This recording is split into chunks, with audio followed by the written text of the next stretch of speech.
right now. Well, Justice Minister Andrew Little met with families of the victims of the CTV building collapse in Christchurch yesterday, after the police last month said no charges would be laid against the engineers who designed the building. The minister is on record as saying the law needs to change to make sure those responsible for accidents caused by shoddy building design are held accountable in future. Mr. Little is with me in the Wellington studio now. Good morning. Good morning, Susie. Let's first of all talk about the meeting that you had yesterday. What was it that the families had to say to you? They wanted me to hear their views about the decision about not to prosecute. I understood that. I said that there's nothing I can do about that. We've got to keep a separation between the prosecuting agencies and what politicians might think about those decisions. But I did talk to them about what we can do about the future. They have a very strong view that there does need to be change in the law to make sure that this type of situation, a tragedy like this happening, doesn't happen again without anybody being called to account.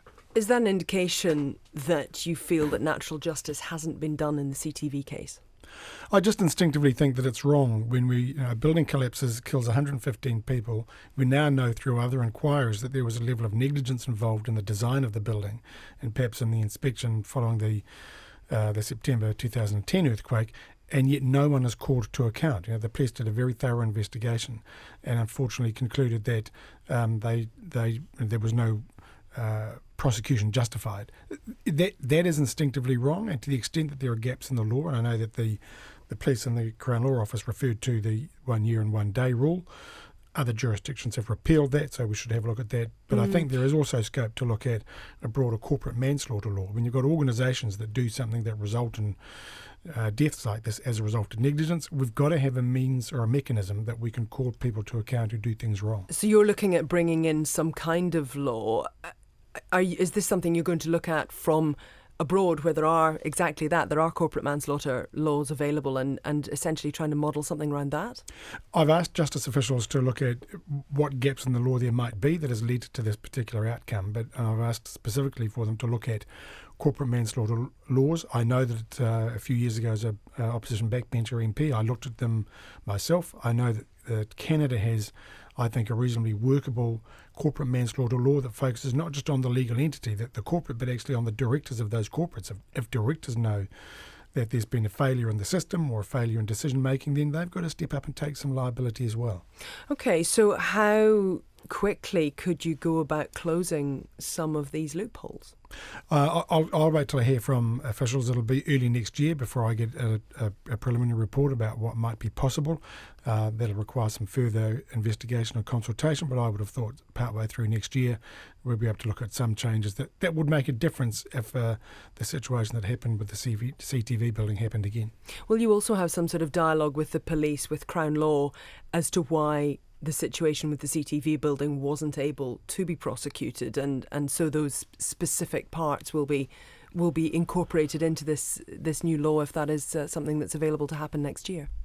Yeah, I think, look, as politicians, we have to be very careful about not looking like we're putting pressure on prosecuting authorities to either prosecute or not prosecute. There's got to be a delineation between the political arm, if you like, and officials whose job it is to make that judgment. But in terms of finding information? Yeah, I mean, it might be a matter more for the Attorney General, my colleague David Parker, to have a look at that and work with the Crown Law Office to see whether they think that a change in the prosecution guidelines might have made a difference. But I don't want that ought not to be the subject of a political debate. That would be wrong for that to happen. Okay, but you'd want to see this time next year that there would be some sort of corporate manslaughter law in place? Once we get the advice and explore the options, then we get a law change on as quickly as possible. A law change like that, you want to have a reasonable period of time for public consultation and go through the select committee process. In the end, I think, talking to the families yesterday, they do have a deep-seated sense of injustice, and I totally understand that and I get that. Doing stuff about the future law is going to be one thing that might help them get through the grief they clearly are experiencing, and that the 115 lives might not have been lost in vain.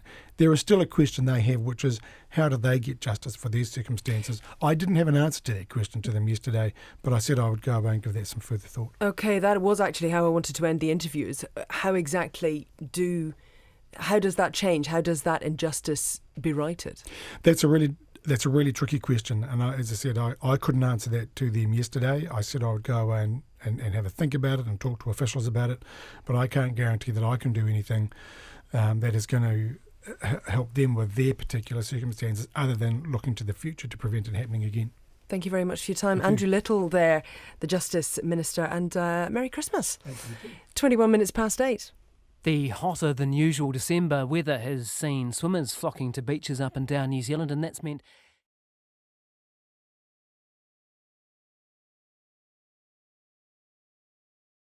on Wairarapa's Riversdale Beach. Further down the coast, a dive